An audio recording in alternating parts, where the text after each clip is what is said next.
Hello students, today we will discuss another non-contact force, and that is electrostatic force. To study it, again we will perform a small activity. So for this activity, you have to take a plastic straw and have to cut it into nearly 2 equal pieces. Now suspend one of the piece from the edge of a table, as you can see in the picture, with the help of a piece of thread. Now hold the other piece of straw in your hand and rub its free end with a sheet of paper. Bring the rubbed end of the straw near the suspended straw. Do not touch the straw, but simply bring it close to the suspended straw. Now observe. We will observe that the suspended straw will be attracted towards the straw that we have held in our hands.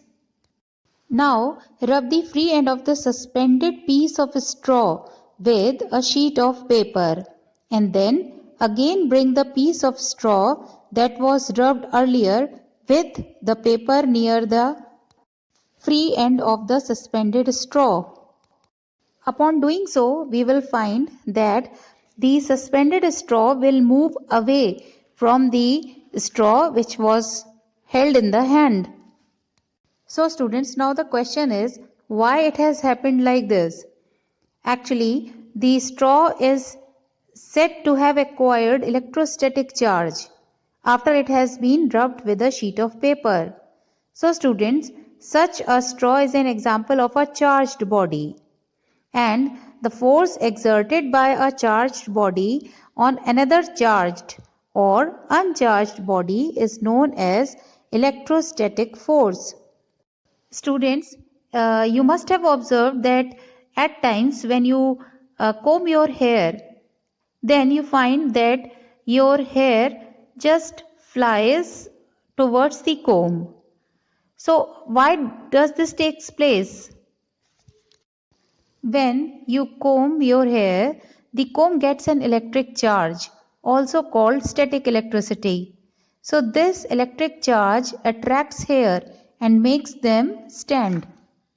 You can also this activity to observe the electrostatic force. Here, just blow up some balloons and rub them against a sweater.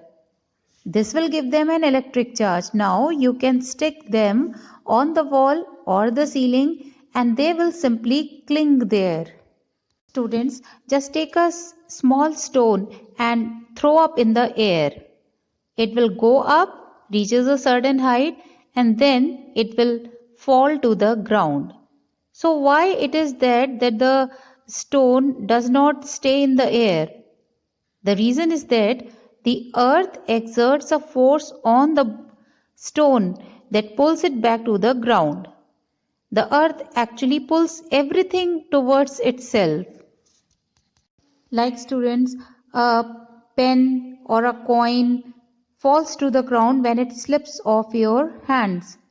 Leaves and fruits also fall to the ground when they get detached from the plants. So, have you thought of it why it always happens like this? Objects or things fall towards the earth because earth pulls them. This force is called the force of gravity or just gravity. Students, gravitational force is an attractive force and is another example of a non-contact force. The force of gravity acts on all the objects and on all of us all the time without our being aware of it.